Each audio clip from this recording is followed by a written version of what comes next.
Hey guys, Shelby Jones coming at y'all from Jones and for CrossFit. So we're gonna continue with the squat progressions that we've been doing. We're gonna show you all the overhead squat today. Some of the finer points on going through the movement, on the setup, and a couple things that you can look at to change if you're having problems with it. So we're gonna have Coach Bryson go ahead and demonstrate. We're gonna take it from the rack. For purposes today, we're gonna go through the jerk. We'll probably go over that a little bit more later on. So in the front rack position, he's good and braced. Gonna dip, drive, and then dip. And then he has the barbell overhead. All right, so from this position, you wanna make sure you have a good overhead position, right? So that's gonna be the most important thing. Active shoulders, you see Bryson just pushed his shoulders up to the ceiling like he's wearing his shoulders as earmuffs now. The other thing, you wanna almost act like you're turning your thumbs to the back of the room. There you go. All right, and then making sure that your core is still braced. So this is one of those positions, normally I'll go around and give somebody a gut check. You might not wanna do that since they have the barbell overhead. They might drop it on your head. All right, so making sure you have your feet in a good squat position. Yep. All right, feet in a squat position. Overhead position is good, core's locked down tight. We're gonna start this just like the other squat. So we're gonna start with the hips back just a little bit, engaging those hamstrings and glutes, and then we're gonna try to drop our hips straight down, keeping that barbell over our center of gravity, and then coming right back up. That's pretty good.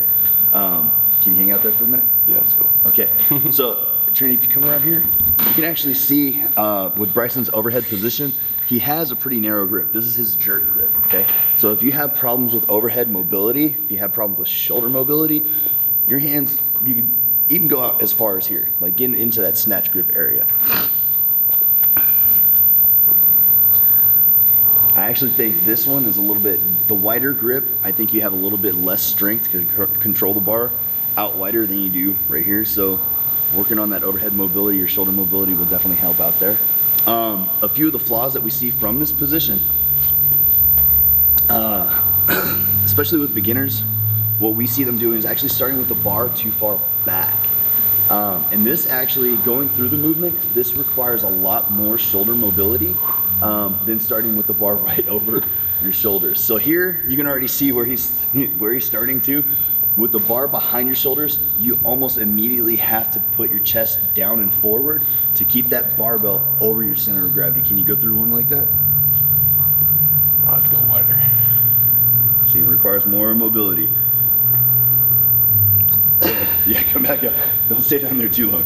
All right. A little bit more taxing on the shoulders, right? Yeah, definitely. Okay. So whenever you're having people set up, if they can, if their mobility allows, make sure that you're having them set up with that barbell right over the shoulders, trying to keep the bar path over their center of mass.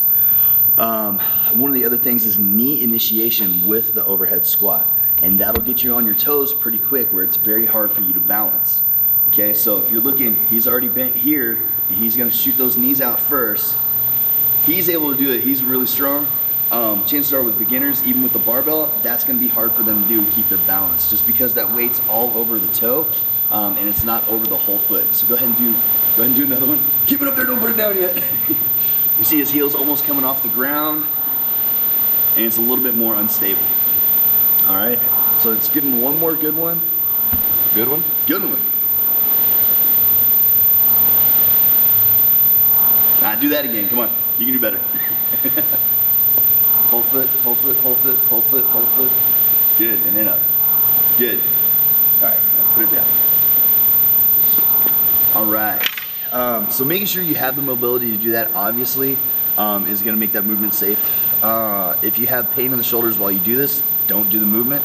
Work on that shoulder mobility or go get your shoulders checked out by a doctor. Yeah, just basically going through that setup, bracing before you take it out of the rack, going through that jerk. Another way, if you can't get the weight overhead, this is gonna be another, I'd say higher level athlete, if they can't get the jerk overhead, but you think they can overhead squat it, setting the rack up higher in the rack and then having them set up in a partial squat, lifting the barbell out of the rack and then taking 2 steps back, or enough space away from the rig where they feel safe. That's another way to do it. I like going through the jerk That's just my preference. Once you have the bar overhead, making sure you're in a good overhead position. Remember trying to plug those thumbs into the wall behind you, showing everybody your armpits, locking down the core, making sure your glutes are firing, you're in a good squat stance, and then hinging back with the hips first, keeping that chest up, barbell right over your shoulders, and trying to drop those hips straight down and then right back up. So that's the overhead squat. We'll probably go over some mobility for that overhead or hips a little later on. So please stay tuned and check us out at jonesandforcrossfit.com. Thank you.